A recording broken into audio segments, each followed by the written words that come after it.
예, 역대하를 바라볼게요. 역대하는 두 가지 파트로 나눠 있죠. 역사적인 성전 1장부터 10장 말씀이고요.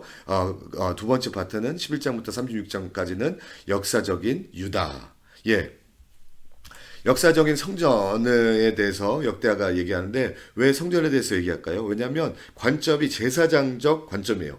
선지자적 관점인 사무엘상 열왕기상에선 선지자가 이스라엘에 어떻게 타락했는지 그 타락함에도 불구하고 메시아가 어떻게 오는지에 대해서 얘기했는데 이 제사장인 에스라는 제사장이니까 성전에서 일하는 사람이잖아요. 그래서 성전이 앞으로 어떻게 세워질 것인지에 대해서 초점을 두고 얘기하고 있어요. 그래서 first part는 역사적인 성전 1장부터 10장까지죠. 대상 22장 9절 10절 같이 읽겠습니다. 보아라, 내게 한 아들이 태어날 것이다. 그는 평안의 사람이 될 것이다. 내가 그에게 사방에 있는 그 모든 적들에게 평안을 안겨줄 것이다. 그의 이름은 솔로몬이니 내가 그가 살아있는 동안 이스라엘 평안을 안정을 줄 것이다. 예, 하나님께서 세우실 그 성전의 시작이 시작입니다. 솔로몬으로부터 시작되는 거죠. 그가 바로 내 이름을 위해 그 집을 지을 사람이다. 솔로몬이 이제 왕위를 얻은 다음에 솔로몬이 이제 하나님을 위해서 성전을 짓죠. 하나님의 은혜로 솔로몬은 왕위를 시작합니다. 역대사 하 1장 1절 다윗의 아들 솔로몬 왕의 지위가 든든하게 섰습니다. 그의 하나님 여호와께서 솔로몬과 하나님께 함께 하셔서 누구보다 뛰어나게 하셨습니다. 예, 하나님께서는요, 그래서 은혜를 베풀어 주세요. 다윗 왕에도 은혜를 베풀어 주시고 유다 왕에게 은혜를 베풀어 주셔서 유다 왕 계보에서 메시아가 태어나고 유다 왕 계보에서 성전이 지어질 수 있도록 하나님께서 은혜를 베풀어 주십니다. 당연히 죄를 짓고 당연히 점점 사사기 때처럼 점점 타락해서 이스라엘과 유다는 멸망해요. 그렇지만 하나님께서 계속 은혜를 베풀어 주세요. 그 은혜가 뭐죠? 다윗과 같은 마음이 있는 사람을 계속 내려보내 주시죠. 솔로몬도 어떻게 돼요? 다윗과 같은 마음이 있었어요. 첫 번째, 역대하 1장 6절 같이 읽을게요. 솔로몬이 회막에서 여호와 앞에 청돈 제단에 올라가 그의 번제물 1000마리를 드렸습니다. 예, 다윗과 같이 하나님을 영광 드리기 싶어서 1000마리의 번제를 드렸습니다. 레위기에서 소 한 마리 잡는데 얼마나 힘들지 저희가 봤죠. 그 소를 1000마리를 잡아서 하나님께 드렸어요. 그만큼 하나님을 기쁘게 해드리는 열망이 다윗과 솔로몬에 있었던 거죠. 역대하 1장 12절 같이 읽을게요. 나는 내게 지혜와 지식을 줄 뿐만 아니라 내가 이전이나 이후에 어떤 왕도 갖지 못한 그런 부와 재산과 명예를 더불어 주겠다. 예. 솔로몬이 자기에 대한 하나님의 마음을 표현하자 하나님도 똑같이 다윗에게 한 것처럼 솔로몬의 마음을 표현합니다. 예, 그래, 네가 나를 그렇게 사랑해, 나를 위해서 그렇게 살기 원해. 그래, 나도 너에게 축복해줄게. 그러면서 내가 지혜와 지식, 그와 부와 재산과 명예를 아낌없이 줬어요. 그래서 이제 솔로몬이 성전을 짓게 되죠. 역대하 7장 14절 16절 같이 읽겠습니다. 내 이름으로 불리는 내 백성들이 악한 길에서 돌이켜 스스로 낮아져 기도하고 내 얼굴을 구하면 내가 하늘에서 듣고 그들의 죄를 용서하며 그 땅을 고칠 것이다. 내 눈을 열고 이곳에서 드리는 기도에 내 귀를 기울일 것이다. 내가 이미 이곳을 선택해 거룩하게 하며 내 이름이 거기에 영원히 있으리니. 예, 그 자리에서 하나님께서 그 자리를 영원히 선택했다 그랬어요. 그 자리에서 하나님께 간구하면 하나님께서 듣는다 그랬어요. 예, 지금 솔로몬이 성전이 지어진 곳에 저번에 복습한 거 마찬가지로 그 성전이 어디에서 세워졌죠? 모리아산에 세워졌죠. 예, 아브라함이 이삭을 바쳐 그곳에 세워졌어요. 거기서 하나님께 예배를 드릴 때 하나님이 그 예배를 어떻게 받으셨어요? 예, 거기에 있는 어린 양의 희생을 통해서 이삭을 제물로 바치지 않고 하나님께서 예배를 받으셨어요. 거기가 뭐라 그랬죠? 거기가 아르논 타작 마당이라 그랬어요. 거기서 다윗이 예배를 드릴 때 누가 죽어서 예수님 때문에 거기서 기도를 받으시고 진노를 멈추신 거죠. 그 자리가 이 솔로몬이 성전이 지어진 자리입니다. 그러면서 스스로 낮아져 내 얼굴을 구하면 내가 하늘에서 듣고 그들이 죄를 용서하며 그 땅을 고칠 것이다. 이곳에서 드리는 기도를 내가 들은다고 영원히 듣는다고 말씀해 주셨어요. 그래서 이 솔로몬의 성전에서 이제 영원한 성전이신 예수 그리스도께서 돌아가시는 거죠. 예.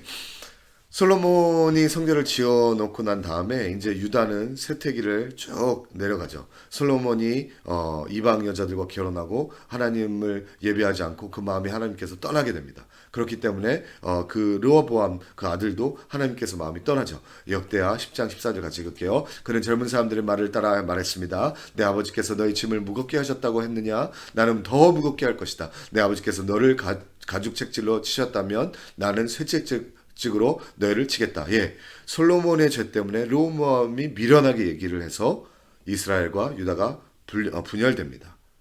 하지만 이 역대상 역대하에서는 하나님의 은혜로 다윗의 성품을 품은 다윗의 마음을 품을 왕들을 계속 준다는 거죠. 이 르호보암은 다윗의 마음을 품지 않았다고 이 역대하 저자는 얘기합니다. 역대하 12장 14절 같이 읽을게요. 그는 오로지 여호와를 찾는데 마음을 두지 않아 악한 일을 저질렀습니다. 예. 그 마음이 다윗과 같이 않았다는 거죠. 하지만 그 아들은 다윗과 같은 마음을 가져 있었어요. 역대하 13장 10절 같이 읽을게요. 우리에게는 여호와께서 우리 하나님이 되시고 우리는 그분을 저버리지 않았습니다. 예, 르호보암은 하나님의 마음을 다윗 왕 같이 갖지 않았지만 르호보암의 아들 아비야 왕은 다윗과 같은 마음을 가졌어요. 우리에게는 여호와께서 우리 하나님이 되시고 우리는 그분을 저버리지 않았습니다라고 고백했어요. 언제 고백했죠? 여로보암 북왕국 이스라엘 여로보암 왕과 싸울 때 고백했어요. 예, 너희들은 하나님 마음에서 떠났지만 너희들은 하나님을 섬기지 않지만 우리는 아직까지 하나님을 섬겨. 우리는 아직까지 하나님께 마음이 있어 라고 얘기하는 거죠. 역대하 13장 14절 같이 읽을게요. 유다 사람이 뒤를 돌아보니 앞뒤로 공격을 당하고 있었습니다. 그러자 그들이 여호와께 부르짖었습니다. 제사장들이 나팔을 불었습니다. 예, 이제는 그 마음을 향하여 아비야 왕만 하나님께 부르짖고 하나님께 마음을 향한 것이 아니라 백성들에게까지 그 하나님 마음을 부어주셔서 그 온 마음으로 하나님께 부르짖는 거죠. 역대 13장 18절 같이 읽겠습니다. 이스라엘 군사들은 그 일로 완전히 항복하게 되고 유다 사람들은 그 조상들의 하나님 여호와께 의지해서 승리를 거뒀습니다. 예, 그 조상들의 하나님, 그 하나님이 누구죠? 다윗 왕의 하나님을 의지해서 이겼다는 것입니다.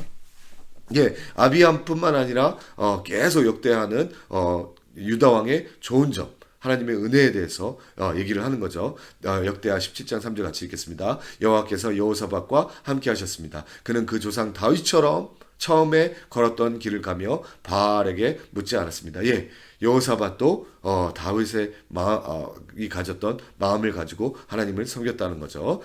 하나님의 은혜로 유다 왕 우시야도 역대하 26장 5절 그는 하나님의 두려워하도록 가르쳐준 스가랴가 살아있는 동안 하나님을 구했습니다. 예, 이스라엘 왕들은 계속 다윗 왕처럼 살지 않고 타락하면서 살아서 멸망했지만 유다 왕들은 멸망으로 가는 길에도 불구하고 많은 잘못된 왕이 있음에도 불구하고 그래도 하나님의 은혜로 다윗 왕과 같은 사람이 있었어요.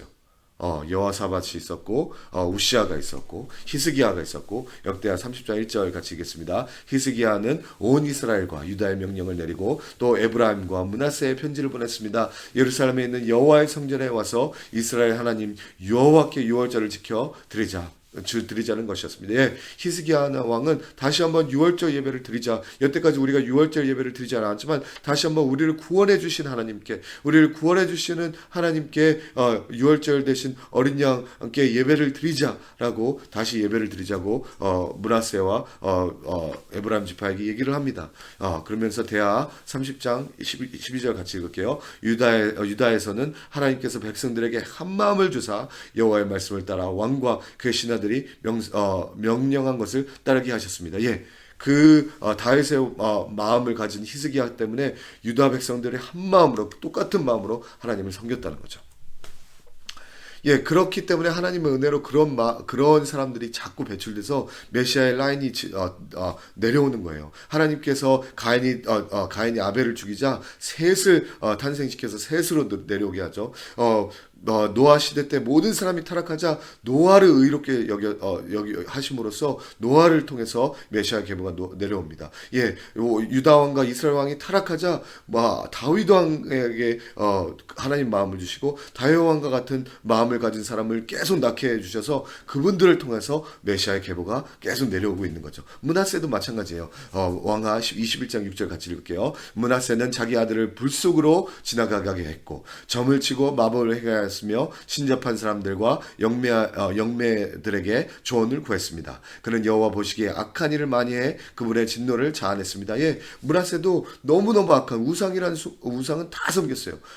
또한 자기 아들까지도 몰렉에게 바쳐서 자기 아들도 죽여버렸습니다. 그렇지만 악했던 므낫세를 어떻게 하시죠? 역대하 33장 11절 12절 같이 읽을게요. 그러자 여호와께서 그들에게 아시리아 왕의 군사령관들을 보내셨는데 그들은 므낫세를 포로로 잡아 코에 고리를 꿰고 청동사슬로 묶어 바벨론으로 끌어갔습니다. 예, 므낫세를 그에게 심판을 내려서 므낫세가 이제 끌려가요. 이제 죽게 되는 거죠. 근데 하나님께서는 므낫세에게 은혜를 베푸세요. 12절. 그는 고난 가운데 하나님 여호와의 은혜를 구하고 그 조상들의 하나님 앞에 매우 겸손해졌습니다. 예, 회개하는 은혜를 통하여서 므낫세도 구원하시고 그 다음에 므낫세를 통해서 메시아가 나오시게 하려고 므낫세를 구하시는 거죠.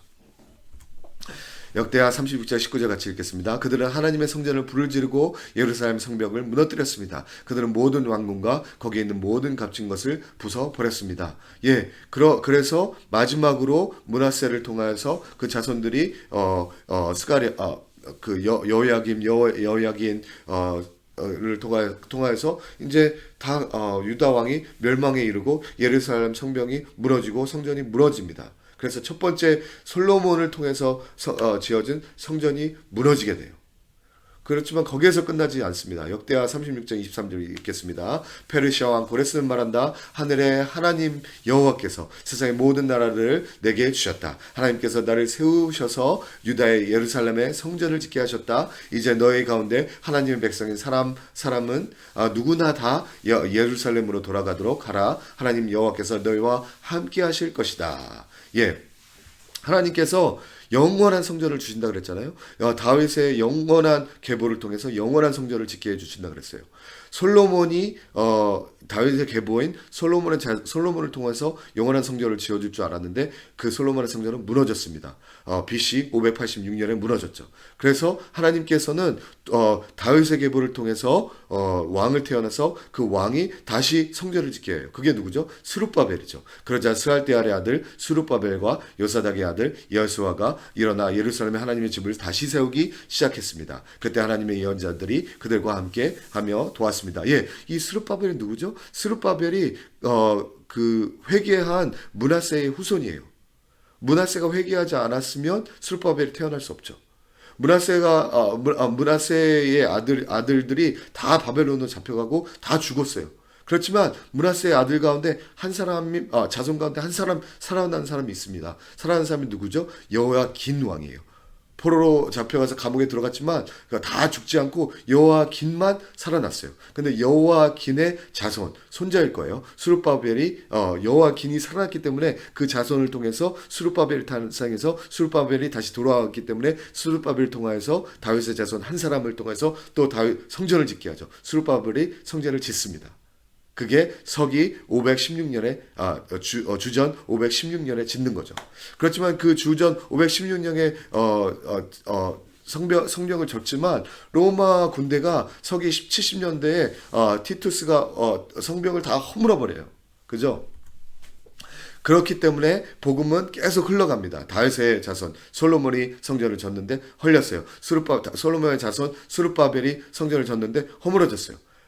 그렇기 때문에 스룹바벨의 자손 예수 그리스도께서 태어나셔서 그 영원하신 왕이 영원한 성전을 건축하죠. 마태복음 12장 6절 같이 읽겠습니다. 내가 너에게 말한다. 성전보다 더 큰 이가 여기 있다. 예, 여태까지 지어온 성전보다 더 큰 이가 있어요. 솔로몬의 성전보다 더 크니, 스룹바벨 성전보다 더 크니, 자기 성전 자신인 더 큰 예수 그리스도가 있습니다. 요한복음 2장 19절, 예수께서 그들에게 대답하셨습니다. 이 성전을 허물라. 그러면 내가 3일 만에 다시 세우겠다. 예, 예수님께서 영원한 성전이신 거예요. 그렇기 때문에 다른 솔로몬의 성전과 스룹바벨 성전보다 더 크신 거죠. 왜냐하면 영원하기 때문에. 고린도전서 1장 16절, 여러분 자신이 하나님의 성전인 것과 하나님의 성령께서 여러분 안에 계시는 것을 알지 못합니까? 예, 그렇기 때문에 예수님을 받아들이면 예수님과 영원한 성전이신 예수님이 거하기 때문에 우리 몸 자체가 성전이 되는 것입니다. 그러므로 요한계시록은 이렇게 얘기하고 있습니다. 21장 22절, 거의 끝부분이죠. 나는 도성 안에 성전이 없는 것을 보았습니다. 이는 전능하신 주 하나님과 어린이 양께서 도성의 성전이시기 때문이다. 예, 이제 천국에 가면요, 영원한 성전이신 예수 그리스도가 있기 때문에 성전 건물 자체가 필요가 없습니다. 왜냐하면 예수 그리스도가 성전이시기 때문입니다. 이것이 복음인 거죠. 예, 예수 그리스도께서 성전입니다. 하나님께서 그 약속을 지키셨어요. 다윗의 자손 한 명이, 그 한 명이 성전, 영원한 성전을 지으시는데 그 다윗의 자손 한 명이 영원한 보좌를 가지시고 예수 그리스도, 그리고 영원한 성전을 건축하십니다. 그것은 예수 그리스도십니다. 할렐루야. 감사합니다. 다음 시간에 뵙겠습니다. 안녕히 계세요.